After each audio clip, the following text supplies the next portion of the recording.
Welcome to PTV Podcast. Open the mirror. Guys, hari ini kita ketemu lagi dengan saya Diki Santoso di acara podcast PTV Open the Mirror. Di hari ini kita kedatangan tamu yang super keren banget, guys. Beliau ini bergerak di bidang politik. Namanya siapa? Ibu Indah Raya. Nah, Halo. Bu Indah bisa diceritakan profilnya gimana tuh? Oke, jadi halo para netizen yang tercinta dan tersayang. Saya Indah Raya. Saya seorang ibu rumah tangga yang kebetulan juga aktif di dunia politik.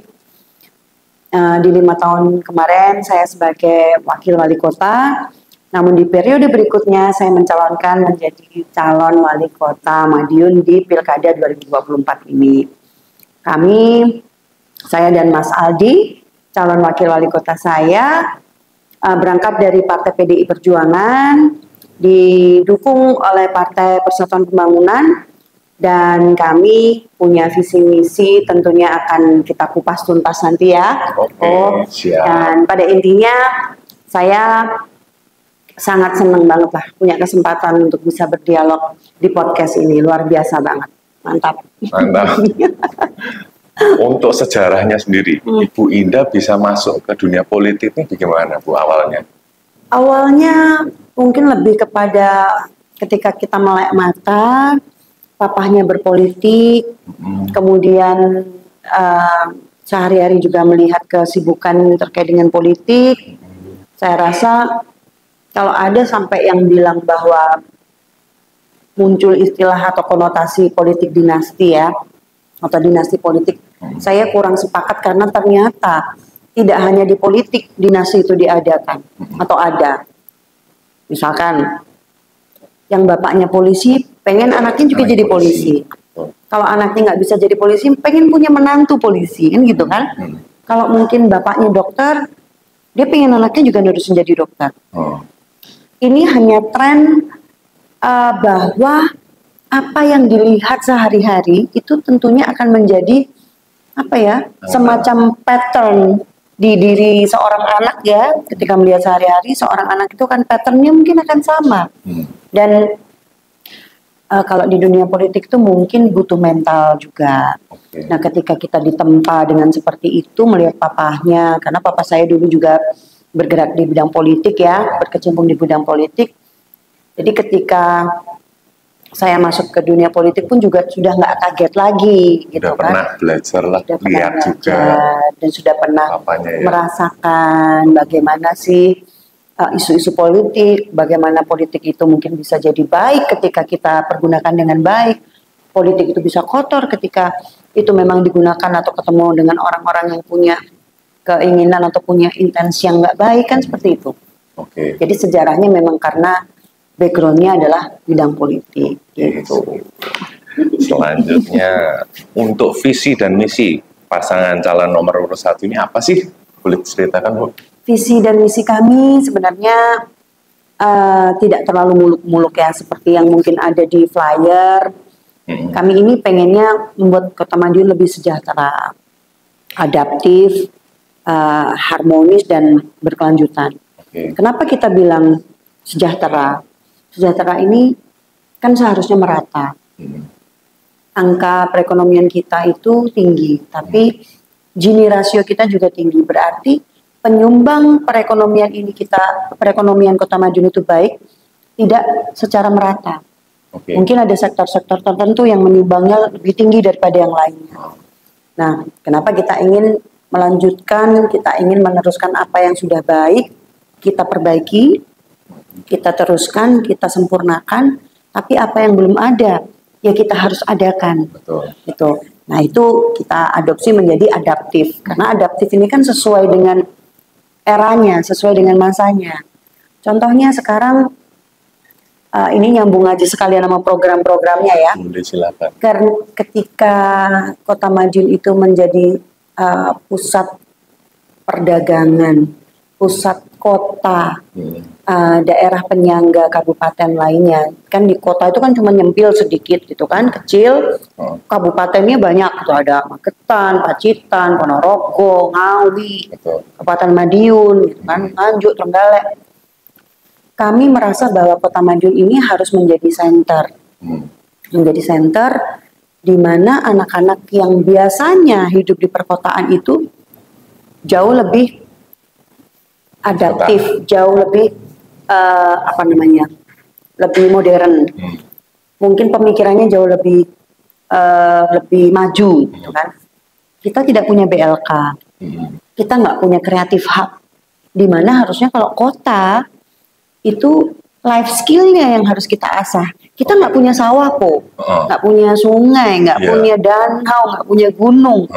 Otomatis apa yang ada di kota ini adalah SDM-nya yang harus kita benahi kan. Tapi kan sebagai kota transit nggak sih, Madiun? Dulu sebagai kota transit, tapi sekarang lebih kepada kota yang sudah berkembang. Kita wisatanya juga harus making destination ya, harus kita bikin. Dan di tengah kota juga sudah mulai banyak. Kita bikin replika-replika mulai dari Ka'bah, Liberty, Merlion, kemudian Menara Eiffel dan segala macam. Cuman memang pemanfaatannya yang harus kita pikirkan. Jangan hanya jadi destinasi wisata untuk foto-foto, tapi lebih kepada bagaimana sih replika-replika ini menjadi impian bagi masyarakat Kota Madiun yang nantinya ingin ke luar negeri. Menimba ilmu di luar negeri. Edukasi juga. Kalau hanya cuman foto-foto aja, menurut saya, ya dimanapun itu bisa, gitu kan? Dimanapun itu bisa. Kita juga harus mengcombine dengan namanya budaya lokal ya, kearifan lokal. Kalau mungkin sekarang masih belum terlalu ditonjolkan, saya rasa ada saatnya wisata-wisata lokal dan berbasis pada budaya atau sejarah itu harus kita munculkan juga, karena ada pangsa pasarnya. Contohnya kayak bus-bus, rumah tahanan militer, kemudian kebayanglah nanti ada wisata kayak Lawang Sewu itu, tapi terowongan yang sebenarnya memang sudah ada, hanya perlu dieksplor aja, diperbaiki gitu, bagaimana pemanfaatannya ke depan. Ya pengennya Kota Madiun ini ada internasionalnya, ada budayanya, ada historinya, campur lah, karena kota. Betul, banyak orang kan. Banyak orang dan sangat heterogen banget loh, sangat heterogen banget. Dimana kami di visi misi itu juga kami bilang adaptif, harmonis itu. Kalau Kota Madiun ini kan saya bilang heterogen, banyak perguruan pencak silat, tapi nyatanya juga baik-baik saja. Nggak pernah tengkar-tengkar, nggak pernah Ibu. Bertengkar-tengkar itu sekarang semakin kesini semakin minim banget. Bagus kemudian kita juga dari berbagai suku yang tergabung di dalam Forum Kerukunan Umat Beragama dan Forum Pembauran Kebangsaan, itu kita wadahi. Di pemerintahan ada wadahnya, dan mereka mulai dari suku Dayak, mulai dari suku, semuanya ada. Di Kota Madiun hampir ada. Bahkan ya, kita punya gereja, kita punya kelenteng, ya kan? Harus kita pikirkan bagaimana Kota Madiun ini kondusif, masyarakatnya juga harmonis kan, seperti itu.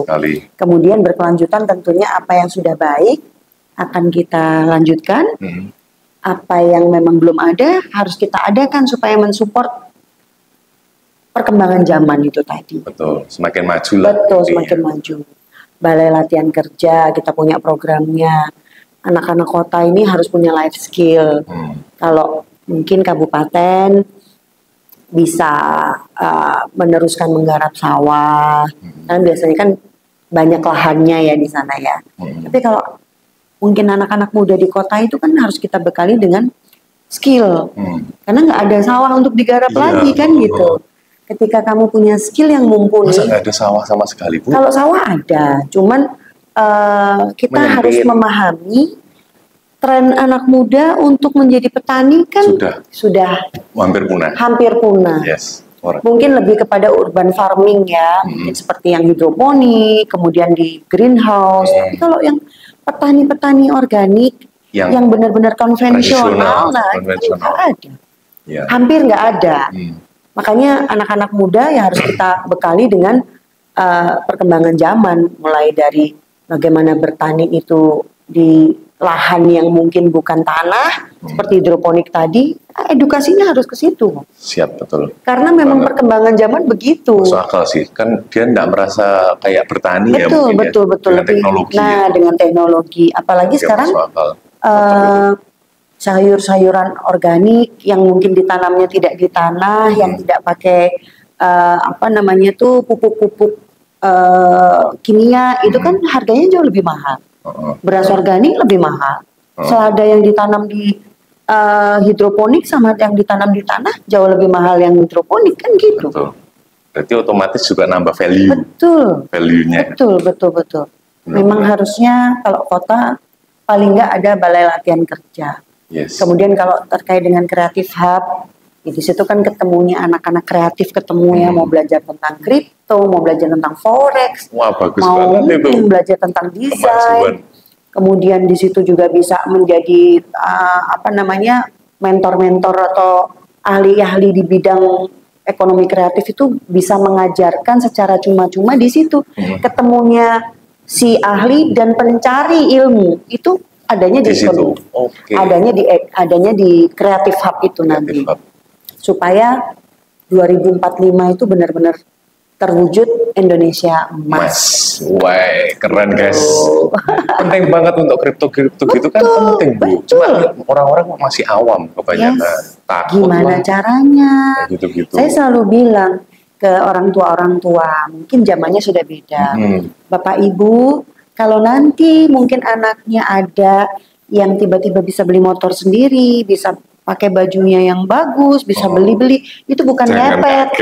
Jangan kaget, itu bukan ngepet. Mungkin cari duit itu. Iya, cari duit hanya dengan digenggaman tangan loh. Betul Bisa banget. desain, dia bisa desain. Apalagi kan sekarang banyak aplikasi-aplikasi yang tidak berbayar, yang gratis ya, bisa ngedit, kemudian dijual. Mungkin nggak mahal karena mungkin bukan profesional. Dia bisa belajar dari situ. Nah, Creative Hub ini yang membuat dia yang tidak profesional atau kurang profesional menjadi seorang profesional. Dan saya yakin banyak anak-anak muda tuh butuh eksistensi. Yes. Mereka harus mereka harus menunjukkan bahwa aku tuh mampu. Lah, mampunya ini mau disalurkan kemana? Kalau ada teman-teman dari misalkan UMKM nih yang pengen memasarkan produknya tapi nggak bisa bikin desain logo misalkan, ketemulah sama si anak ini yang pengen hanya dengan hanya mungkin dengan 50.000 sudah bisa dibuatkan logo. Tapi kan 50.000 ini penghasilan juga. Betul. Di sini punya keahliannya, di sini membutuhkan, ya transaksilah di situ. Yes, masuk akal. Betul. Apalagi AI, Bu. Sekarang, Yes, betul, AI. Kemajuan juga AI. Yes, betul. Dan nggak diajarin di sekolah loh. Nggak ada. Nggak ada. Kita di Kota Madiun memang sudah cenderung lebih maju ya terkait dengan digitalisasi. Kita sudah memberikan, pemerintah Kota Madiun sudah memberikan laptop gratis kepada anak-anak sekolah SD dan SMP untuk dia bisa menyesuaikan perkembangan zaman. Betul. Jadi PR sudah tidak lagi menggunakan buku, kertas, tidak, tapi lebih kepada bagaimana mereka submit aja gitu. Dan itu menurut saya keren banget karena anak-anak juga sudah mulai belajar juga gitu. Saya kadang-kadang aja nggak begitu ke depannya. Betul. Nanti ngadepin AI gimana? Iya, makanya repot. Waduh, nggak bisa. Benar seperti itu. Ya, Keren. fokusnya lebih ke anak-anak muda juga. Anak-anak muda kita wadai ya menuju Indonesia emas itu tadi lah. Yes. Gitu. Supaya tidak kalah dengan negara yang lain, betul nggak, Bu? Betul banget. Indonesia ini harusnya kan sangat produktif, bisa. Betul, bisa. Sumber dayanya aja digenjot. Yes, sumber daya manusianya itu yang harus digenjot. Sumber daya alam kita rempah-rempah juga kaya. Udah ada. Terus kemudian energi terbarui juga banyak. Tapi ketika pengelolaannya itu mungkin salah, ya tidak akan menjadi aset untuk Indonesia, tapi lebih kepada menguntungkan negara lain. Iya, kan sayang ya, Bu. Sayang banget. Dan itu membutuhkan anak-anak muda yang berani untuk mengambil langkah, anak-anak muda yang berani speak up untuk bisa mempertahankan Indonesia ini punya pride-nya sendiri. Betul. Gitu loh. Kalau enggak ya akan menjadi pengekspor, tapi nanti hasil ekspornya dibalikan ke sini dengan harga yang lebih mahal. Nah, itu dia. Kan ditipu namanya. Kan ditipu Iya kan? namanya. Iya kan? Wah, Gitu. jangan gitu. Jangan gitu. Oke. Itu deh ceritanya. Lanjut. Banyak program-programnya tuh, banyak banget. Terkait dengan kesehatan, pendidikan, kesejahteraan, kita sudah pikirkan baik-baik. Kita sudah, dan kita mengharapkan bahwa apa yang menjadi keinginan kita bersama terkait dengan Kota Madiun itu kita bangunnya bersama-sama. Betul. Karena kalau hanya dari sisi misalkan pemerintah aja, tapi masyarakatnya tidak mensupport ya nggak akan bisa maksimal. Iya dong. Iya. Yang ngerjain siapa? Iya betul. Kan kebijakan yang diambil pemerintah itu sudah seharusnya mengakomodir permintaan masyarakat atau istilahnya bottom up gitu kan. Jangan sampai pemerintahan itu selalu top down. Top down mungkin oke lah di beberapa sektor ya dalam artian kebijakan. Tapi kebijakan ini kan otomatis juga harus mengakomodir kemauannya masyarakat. Benar. Nggak mungkin dong ibaratnya kita itu tadi lah. Ikan ini nggak bisa diajarin untuk memanjat kan gitu kan. Kalau memang butuhnya itu berenang, ya kita ajarinnya berenang. Itu jangan diajarin memanjat kalau emang nggak bisa. Dikembangkan potensinya berarti. Yes, betul. Yes. Gitu. Mantap sekali. Terus untuk keluhan masyarakat Bu, yang mengenai itu kereta yang di depan toko itu, Yes. nah Itu- tanggapan Ibu gimana? Ya, itu PR juga ya. Menurut saya pribadi, walaupun saya ada di pemerintahan sebelumnya, tapi saya tidak sepenuhnya bisa mengambil kebijakan karena namanya wakil itu kan awak karo sikil, nggak punya kepala, iya, masuk akal. gitu kan. Jadi ada beberapa kebijakan itu yang memang menurut saya kalau dibilang kurang tepat ya kurang tepat karena selama itu tidak dibicarakan dengan two ways ya, dengan baik-baik maksudnya dua arah. Saya rasa akan menghasilkan suatu action atau suatu kebijakan yang merugikan salah satu pihak gitu kan. Kereta itu bagus karena kita punya Inka di sini. Betul. Kan kita punya Inka di mana Inka itu dia mengkaroseri atau men-create atau mendesain kereta, memproduksi kereta. Betul. Dibuatkan monumen di sana, wush itu yang di atas. Itu bagus. Bagus untuk menandai bahwa kita punya Inka. Ciri khas lah. Ya, ciri khas lah ya. Tapi ketika kita bertanya kepada yang sudah lebih dulu ada di situ, yaitu pedagang-pedagang yang di situ, otomatis jawaban mereka akan antara merasa diuntungkan dengan adanya kereta itu, atau merasa dirugikan. Kan seperti itu. Sejauh saya tahu, mereka banyak yang merasa dirugikan. Karena mungkin satu tertutup oleh kereta itu kan, dan apa namanya kuliner atau fungsi dari kereta itu tidak linear dengan usaha yang ada sebelumnya. Di situ ada toko lampu, ya kan, ada toko sound system yang tidak ada hubungannya dengan perkulineran dan kereta. Jadi parkir aja nggak bisa, gitu kan?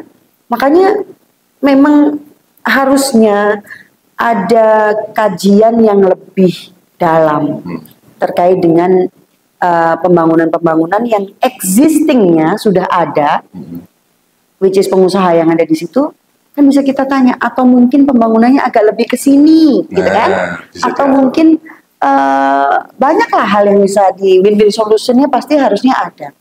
Tapi kalau yang sejauh saya lihat, sejauh saya dengar, karena beberapa perwakilan dari pasar yang ada di Bogowonto dan juga di Pasar Kawak memang sempat mengeluhkan hal itu, benar, mengeluhkan hal itu. Karena mungkin tidak linear ya, kecuali kalau mungkin situ sentra kuliner, nah itu dikasih gerbong yang memang berjualan cocok gitu kan. Tapi kalau ada existing usahanya tidak bidang kuliner kan ya mati. Mereka. Betul sekali. Gitu. Tapi kalau nanti Ibu Indah jadi pasti akan diusahakan ya Bu ya. Menurut saya harus ada solusinya. Yang bisa mensolusikan hanya pemerintah kalau seperti itu.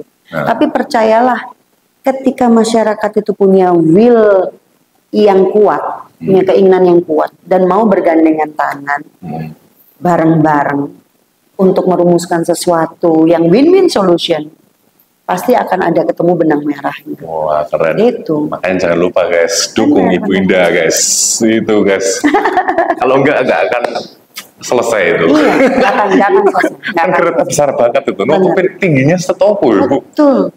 Ya kan? Tingginya setopo. Wah, harus Bu Indah kalau itu. Berarti. Harus saya. Sulit itu. Terus untuk perubahannya apa aja nanti Ibu Indah dan wakilnya lakukan jika terpilih? Kami punya bayangan untuk lebih memeratakan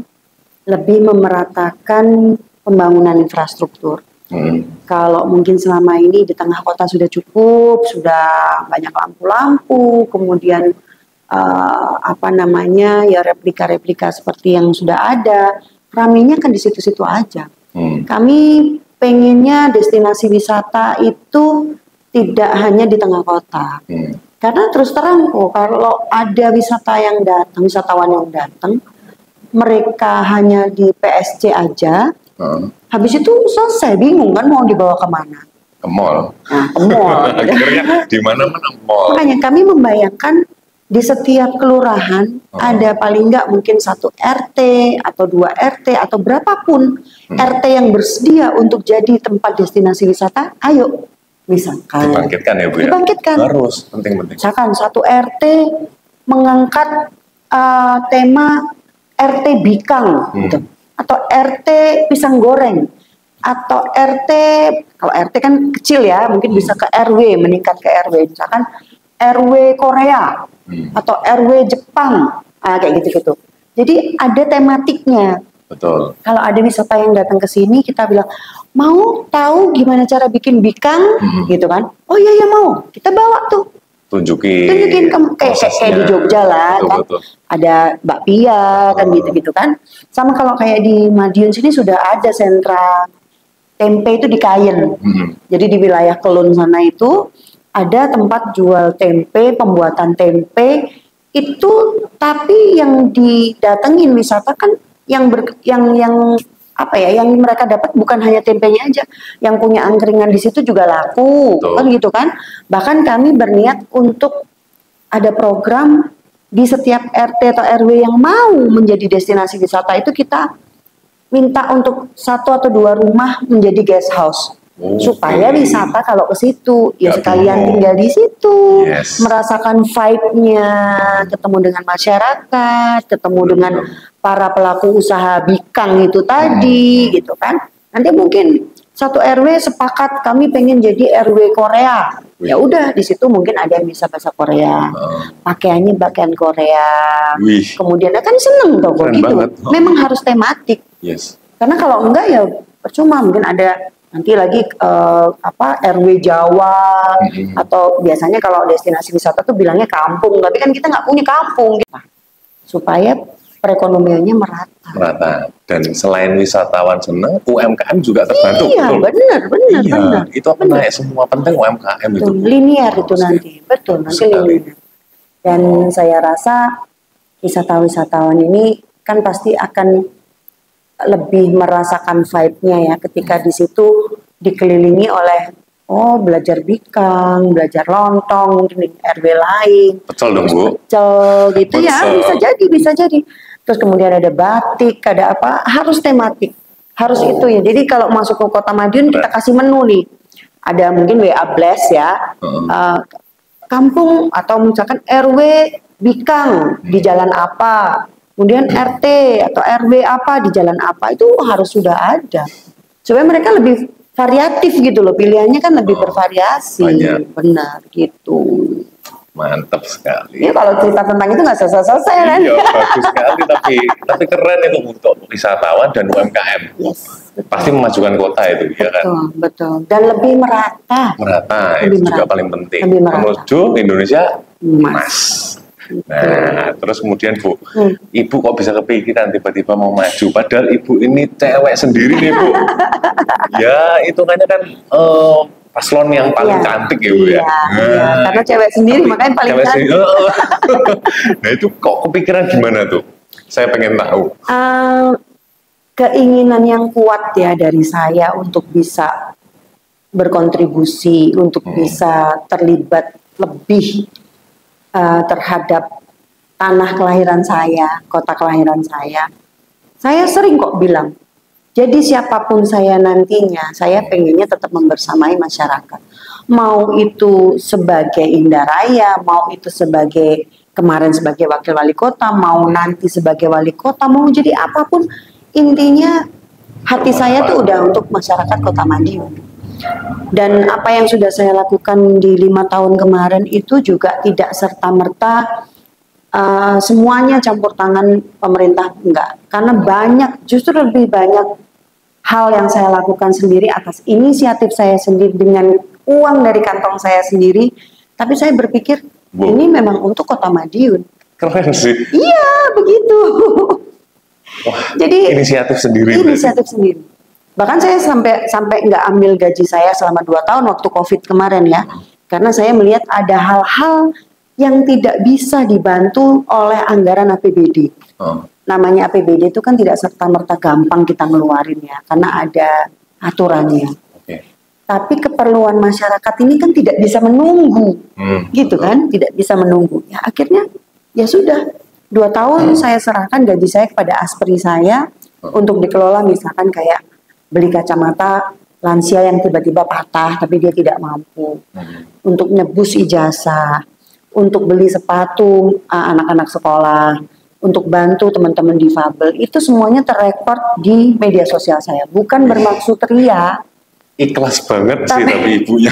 Bukan bermaksud ria, tapi lebih kepada aku nih pengennya kita tuh semua bergandengan tangan bareng-bareng. Betul, saling bantu. Saling bantu. Yes. Karena orang berbuat baik tuh ada 2 kok. Ada yang satu itu mengikuti karena dia juga pengen berbuat baik. Yang kedua ini dia berbuat baik karena pengen menyaingi yang berbuat baik. Paham ya? Oke. Tapi kan outputnya sama-sama berbuat baik. Yes. Misalkan terlihatnya. Ya, wah, kayak kok bisa, misalkan kok bisa ya bikin itu. Aku juga bikin. Ini kan niatnya nyaingin loh. Tapi outputnya berbuat baik. Kan gitu. Kok bisa tuh Bu? Ya, iya dong. Yang satunya memang dia Bu Indah berbuat seperti ini misalkan. Bu Indah nyumbang nih 50 juta atau mungkin nyumbang lah 1 juta misalkan. Bu Indah nyumbang nih 1 juta ke panti asuhan A atau mungkin ke salah satu masyarakat Kota Madiun. Baik juga, ya udahlah aku tak juga nyumbang lah ke orang lain. Itu niatnya memang baik. Tapi nyaingin. Nah, itu yang baik. Tapi kalau yang kedua dia pengen nyaingin karena tertrigger. Dia aja bisa, masa gue enggak sih, gitu loh kok. Oh iya, masuk akal. Gitu. Oh iya guys, itu masuk akal sekali. Dia bisa, masa gue enggak sih gitu. Tapi kan outputnya tetap berbuat baik. Walaupun terlihatnya berbuat baik. Terlihatnya berbuat baik walaupun di hati mungkin pengen menyaingi gitu loh. Maksudnya begitu. Nah, ada 2. Siap. Yang memang pengen berbuat baik, outputnya baik. Tapi yang pengen menyaingi seseorang yang berbuat baik, tapi outputnya juga tetap berbuat baik. Nah, yang dicari pasti yang paling ikhlas ya. Iya, makanya itu dia. Mantap sekali. Betul. Cuman kan mungkin kan kalau ikhlas itu hanya urusan dia dengan Tuhan ya. Jadi menurut saya tidak ada yang boleh menjudge atau tidak ada yang boleh melabeli seseorang, memunculkan kebaikan yang dia lakukan itu sebagai sebuah ria. Karena ria atau enggak itu bukan urusan orang per orang, tapi urusan dia sama dengan Tuhan. Yang di atas. Betul, gitu. Betul. Kalau saya sih sudah dalam tahap yang tidak peduli ya, mau dibilang ria, mau dibilang apa, yang pokoknya aku menebarkan kebaikan, dan kebaikan itu menular kok. Oke, benar. Menularnya ya dengan 2 hal itu tadi. Mendatangkan yang lain yang baik juga, kayak magnet. Yes. Magnet yang dia mau berbuat baik dari niatannya, atau berbuat baik karena pengen bersaing dengan yang sudah berbuat baik. Betul. Tapi outputnya tetap berbuat baik. Gitu. Mantap sekali. Nah, Bu Indah, terus pas keadaan, kan ini pilkada ya pokoknya. Ini ada kejadian-kejadian yang persaingan-persaingan yang agak negatif, Pasti. Cerita dong Bu, kayak gimana tuh misal? Jadi dengan terakhir munculnya kami, sebenarnya kan majunya saya itu karena keputusan MK, Mahkamah Konstitusi, bahwa yang perolehan suaranya di atas 10% itu bisa maju sendiri di pilkada. Oke. Nah, PDI Perjuangan, partai pengusung saya, itu menjadi satu-satunya partai yang belum menentukan sikap. Mau mendukung A atau B. Nah, ketika putusan MK itu muncul, akhirnya memutuskan untuk maju sendiri. Tidak mendukung A, tidak mendukung B. Nah, karena munculnya paling akhir, kami dinilai sebagai paslon boneka. Paslon yang untuk memecah suara. Tapi saya pastikan di hampir di setiap kali saya sosialisasi, saya sampaikan bahwa paslon dari juara ini bukan paslon yang untuk menambah atau mengurangi suara paslon lain. Kami benar-benar kontestan yang mengikuti rules-nya, yang pengen menang juga dan harus menang, karena kami punya keinginan yang luar biasa baiknya untuk masyarakat Kota Madiun. Optimis banget lah, optimis banget. Pokoknya bukan paslon yang main-main, karena kami juga nggak pernah main-main. Sehari bisa kami mensosialisasikan terkait dengan visi misi dan program-program itu ke sampai 7 atau 8 titik. Untuk bisa masyarakat biar tahu bagaimana ke depan itu Kota Madiun ini mau dibawa kemana gitu loh. Itu harus mengedukasi. Kami juga mengedukasi supaya jangan ada yang takut untuk diancam, misalkan ada intimidasi. Karena pilihan setiap masyarakat itu hanya dia dan Tuhan yang tahu. Di dalam bilik kan nggak ada CCTV toh. Betul. Kemarin saya juga lihat di sosmednya Bu Indah, ada yang gambarnya disobek. Iya betul kayak gitu. Tapi itu kalau mungkin di masa-masa pilkada gitu sudah biasa. Ya ada yang suka, ada yang enggak, itu kan biasa. Makanya sebenarnya saya juga nggak begitu seneng sih untuk melewati tahap ini gitu ya, tahap kontestasi ini itu nggak begitu seneng, karena akan ada apa ya, akan ada yang A mendukung ini, yang B mendukung itu, yang akhirnya terus mungkin bentrok, yang akhirnya mungkin saling nggak sapa gitu kan, nggak bertegur sapa, nggak ini. Tapi namanya mau nggak mau kan tetap harus kita lewatin prosesnya. Cuman ya saya menghimbau lah kepada masyarakat Kota Madiun ya tentunya supaya ini menjadi ajang pembelajaran, ajang edukasi, bagaimana kita bisa bersikap bijak dan menghormati pilihan masing-masing. Dan gitu. jangan rusuh jangan rusuh. Iya, itu penting banget. Benar itu. Karena ya cuma 5 tahun sekali. Iya, benar. Kalau terlalu yang bagaimana banget gitu terus buat apa? Habis gitu nanti selesai. Selesai gitu loh. Jadi yang biasa aja gitu. Mendukung ya mendukung. Dukunglah karena programnya, dukunglah karena visi misinya. Jangan mendukung karena hal-hal yang bersifat fanatik banget sampai nggak mau bertegur sapa, itu nggak mutu kan? Nggak mutu, bener-bener nggak mutu. Kita kan orang modern, jadi harus berpikir yang realistis. Benar. Itu penting banget guys, untuk kemajuan kotanya kita sendiri. Benar.